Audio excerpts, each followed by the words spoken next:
Hi guys, it's Krishantiw with Krishantiw.com talking about psychic development and spiritual and personal growth. So if you like this topic, please hit the like button and subscribe because I do a new video every week. And I think there's even a little notification bell that you can click so you know when I upload a new video. But this week's topic is such a huge topic. I'm trying to figure out how to break it down into one little video, and I can talk more about it in future videos if you're interested, so let me know. But it's about relationships. And it came to mind because a friend recently went through a horrible experience with somebody who she had known a long time as a friend, who was a supporter, a really kind friend. They hooked up and had a very epic, very loving, romantic interlude, a few of them actually, and then it all went horribly wrong. And it went horribly wrong when she asked him where it was going, and when she kind of voiced the idea that they had such a wonderful connection, which he agreed that they had had.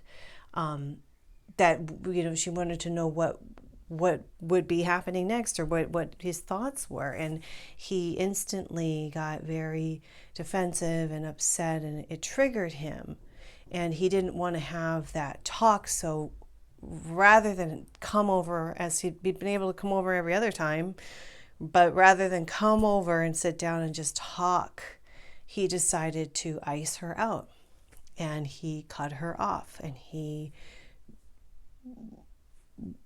that withdrawal was so painful for her that it triggered something that made her furious. And in some cases, when that happens, the guy is able to say or justify that she's crazy. And I don't know if people talk about this a lot, so I feel kind of weird like bringing this up, but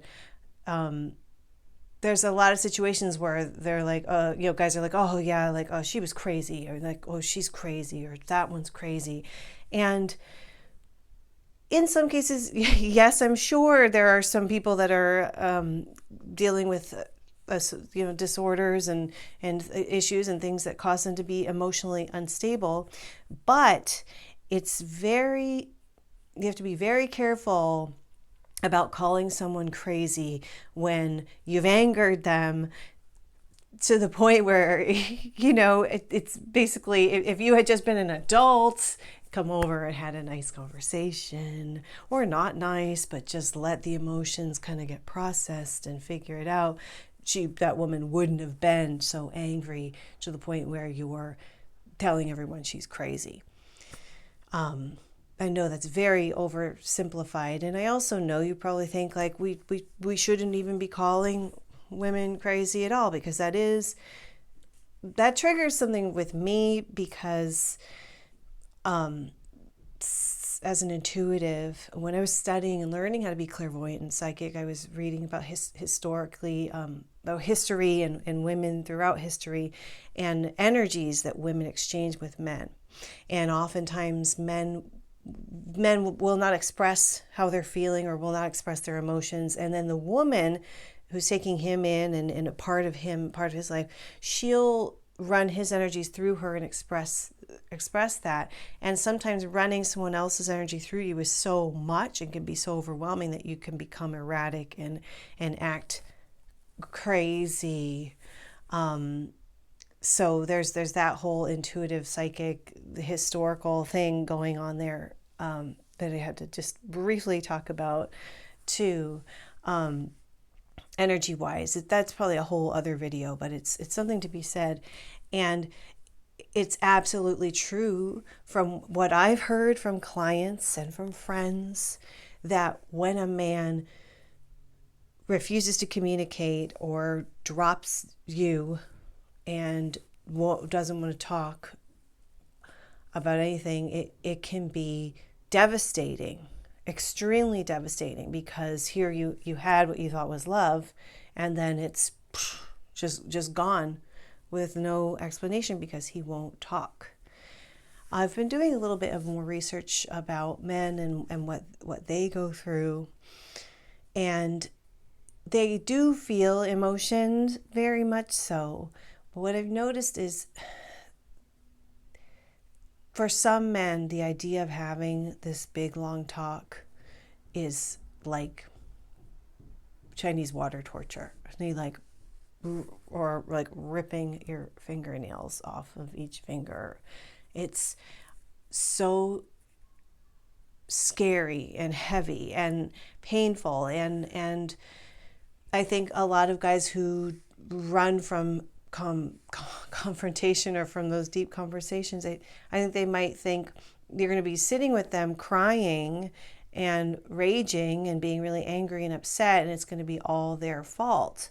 So rather than have that conversation and they know how it's going to go, they just don't say anything. They just go away, disappear, go do their own thing. So that seems to be the reason why they're doing that. But, you know, the main gist of what I wanted to say was I thought it was very unfair of my friend's ex to tell people that she was crazy, because I have known her for over 20 years, and yes, she is eccentric. She's hilarious. She's definitely got an angry side, which I love. She's got a huge heart and is very loving. And yes, she does wacky things. I mean, I like wacky people. But is she crazy? No, she's not crazy at all. And it's just so weak to be like, oh, you're crazy, when all you had to do was just have this conversation with this person you've known since childhood. You know what I mean?